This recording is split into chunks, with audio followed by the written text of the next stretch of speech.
Hey, what is going on, everybody? Right in the eye back here. Today, we are going to be talking about the Nintendo Switch. I have a couple of things I want to talk to you guys about today about the Nintendo Switch, and primarily, I want to take a look at my background here.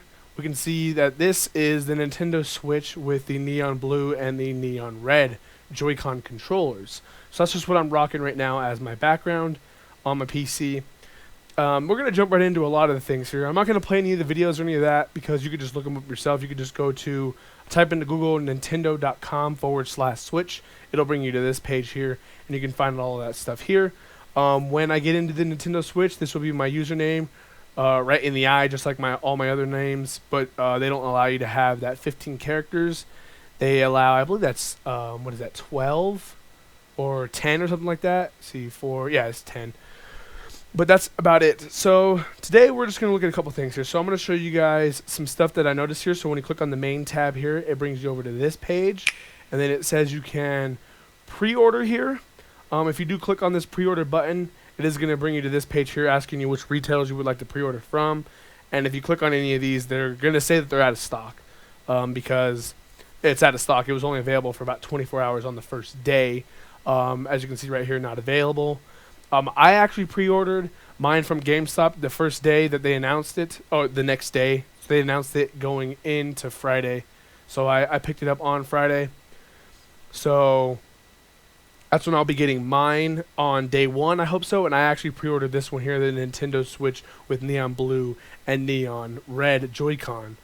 It is $300 to $99.99. There are a variable of accessories here. You do have the Nintendo Switch Pro controller. You have various Joy-Con controllers here in different colors, and you have various Joy-Con, just the left or the right controller you want to pick up, as well as the Joy-Con charging grip, which is kind of interesting how they're marketing it as being something that can charge your Joy-Cons, which is interesting because I think that means that the Joy-Cons themselves don't have a port to plug in a cable to charge the Joy-Cons by themselves, but there are various ways, and we'll jump into that a little bit later. So that's the Joy-Con charging grip. Here you do have an extra Nintendo Switch dock that you can pick up here. It comes with the AC power adapter, which is a USB-C cable and plugs into the wall. It also comes with an HDMI, and you can also pick up a 2 set of Joy-Con wheel controllers for the new Mario Kart 8 Deluxe, that is. So going over prices here, your Pro Controller is going to run you $70, a Joy-Con controller set if you want to get two. You can go anywhere from the 2 silver ones or black, 2 neon blue, 2 neon reds, or 1 of each. That's going to run you $80, which gives you a little bit of a price range of how much technology they're saying that these things should cost. So when you bundle them together and get 2, you're actually getting a bit of a discount. So one by itself is $50, which is interesting that they're selling 2 of them for $80. So you're getting about a $10 different subtraction per one if you think about it that way, which I thought was kind of interesting. The charging grip is $30, the dock is $90, and then the Joy-Cons are $15. So let's go back over here and talk about the charging grip. Why does this exist? So the charging grip exists because the Joy-Con controllers are charged in various ways. Again, like I stated, you cannot charge them with any cable plugged directly into a Joy-Con controller. They're charged through accessories or through the Switch console itself. So when you're in the tablet mode, or I guess they call it portable mode, this mode here, the Switch device is constantly charging both of the Joy-Cons at the same time. So no matter which mode you're in, unless you're holding them in, what do they call that? I guess there's various ways. You could do tabletop mode, or you could do TV mode, where you have the Joy-Cons just in your hands and one in each hand, and you can move them freely. So that's the only way that I can tell you about that. So using it in like this configuration here, where either on the TV or in the tabletop mode. If you're using them like that, they're not being charged unless you plug in these little things here. You see this piece on the side here? That is what they call the Joy-Con strap. So that also has a battery in it, which is charging the Joy-Cons at the same time, which is weird because I don't understand what that means. It's like they're charging each other. we'll get into that when we can figure that out later on down the road. But they're saying that they charge each other, or one of them is charging one of the other ones, or something like that. But the Joy-Con charging grip charges your grips, your Joy-Cons at the same time, because this actually has a USB-C connector on the back of it, so you can plug it into your grip controller and charge at the same time. That's what these little battery indicators here are, and it'll work off this one too. I recommend everyone picking up a couple of other just USB 3.0 to USB-C, so you can plug them in to anything and just charge your controllers so that you always have power. Again, if you drop this switch onto the dock, it's charging it. If you have both Joy-Cons in it, you're charging the Joy-Cons and you're charging the device at the same time if you're playing in TV mode, and if you're running, let's just say, either another set of Joy-Con controllers, or if you're running a Nintendo Switch Pro controller.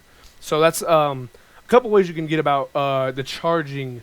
They're not really deficits, or it's not really anything, because the battery life on these Joy-Cons are like 20 hours. So you shouldn't have anything to worry about that. So let's jump on some other things here. That's all the things that are available. So you can meet your Nintendo Switch here. If their page would load. Oh, it's a little thing here. So that's the Nintendo Switch. That's the grip controller on the left, the dock, and the console inside of it. You can see that everything just pops in. Play at home on your TV. You can do it this way. You can take it out. It's pretty cool how they have this animation. You just cycle through with your scroll wheel. Looking forward to that game. Got a bunch of different stuff here. I recommend everyone just taking a look here at all this stuff. And let's get down here and take a closer look. So, on the Nintendo Switch console, so everyone needs to remember that the Nintendo Switch tablet, per se, is the console. The Nintendo Switch dock is not the console. This only acts as the console if the Switch is in it. So that's what we need to make sure we remember here. So you have your power button top left. I'm pretty sure they're going to have a power button on the actual controllers if you're playing it in TV mode. Should be interesting if you always had to go over there and press it. So that'd be interesting. I think one of the buttons on the Joy-Con controllers would act as that as well, like the home button or something, or the Pro controller. So you have your volume rocker there. Game card inserts through here. You have an audio jack, which is good. This is a fan port. Has a people are saying a 10-point multi-touch touchscreen, but we'll have to see if that's the what actually happens. This is where the rails are for the Joy-Cons. I guess there's a brightness sensor here, so it automatically sense how bright the screen needs to be. I'm pretty sure you can adjust it automatically as well. And then it also has 2 speakers on each side. And then let's move on to the back. So the back, you have the stand for tabletop mode, and then it has a micro SD card slot here. They're saying at least up to 256 gigabytes, at least. So that's pretty cool. USB Type-C connector. You can charge it here if you're using it portable and you just want to plug in a USB-C, and the rail on the other side. Gives us some other looks here about the other ports and buttons. Let's move on to the dock. So the dock actually has 2 USB 2 ports on the left side, and it has the TV LED output LED. So when that's on, that means it's outputting to the TV. You can see that it's on in this picture here because the switch is actually in it, as opposed to this one that's not on. You know how they do that. So let's take a look at the back. So on the back side, you actually have the AC adapter, which is a Type-C connector. You have a USB 3.0 port, and I say that because if you see right here, you can actually see a little bit of blue. So USB 3.0 is represented by a blue on it. Then you have your HDMI. So that's everything that's in the back, and this folds up. It's kind of interesting. And I think this is like a fan vent there, stuff like that. So everything that has to do with the decoding and encryption of all your excuse me, of your connections and stuff like that happens through this little box here. Let's move on to the Joy-Cons. So the Joy-Cons here, you have your left, you have your minus button, left stick, and all your directional buttons. So this acts as like the new C stick or D-pad, I guess you could say. Capture button here. I'm assuming that this home button will allow you to turn it on wirelessly if you're playing it on TV. You have your right stick, your ABYX buttons or ABXY. You have your plus button, and as well as your right button, which is interesting because I want to move on to this part. A lot of people thought that there was only going to be an L and an R button. Here, you can see that there's actually LZ and LR. So we actually have all the same amount of buttons on the standard Joy-Con controllers, everyone needs to know or realize that all the first party and the second party or third party devs are going to make their games based off of the standard controller configuration, which is the Joy-Cons. Yes, the Pro Controller is going to be amazing, and it's going to be for those more hardcore people who want to play on the TV or even in tabletop mode. But as long as the Joy-Con controllers, which is the standard controllers, has every button opposed to the Wii Remote, not having every button from the Wii U gamepad or the nunchuck and the Wii Remote, didn't necessarily have the same type of button configuration as some of the more core controller configurations. So that's good that we see both things here. You have your release buttons, that's how you take them off the rails and stuff like that, and then the IR motion, which is on the right one. Let's take a look at the sides here. This is for when you put your controllers in horizontal mode, and then you give one to your friend. So then you have an SL and an R button, so it gives you more shoulder buttons. And then it looks like you have your sync buttons right in the middle there, which is nice, and the battery LED indicators. And this is just giving you the motion of how to slide it down onto the rails. The Joy-Con grip. Power LEDs, this is for each Joy-Con, and the rails are right in the middle there. Nothing too serious, and it acts as kind of like a Pro Controller as well. In the backside, it has nothing on it. I'm surprised they didn't. Pretty sure there's a USB-C on this. I saw them plug it right into it. I don't know why they didn't put that there. And this is the Joy-Con strap. This allows you to have more protruding SL and SR buttons out the top, the rails on this side, and then the wrist strap. I'm hoping you can take that strap off there. I would like to do that. And then it has a power LED or a player LED. And then here it has a lock on it. I'm guessing to lock it onto the thing, but hopefully somehow you can take off the strap as well. I think that'd be really nice. System details here. System battery life. It says 6 hours depending on what game you're playing. A Legend of Zelda, roughly 3 hours. Internal battery life is looking at 32 gigabytes. Now remember that seems like a little bit, but it's good that this has this, because to take it away from a Nintendo 3DS XL or whatever.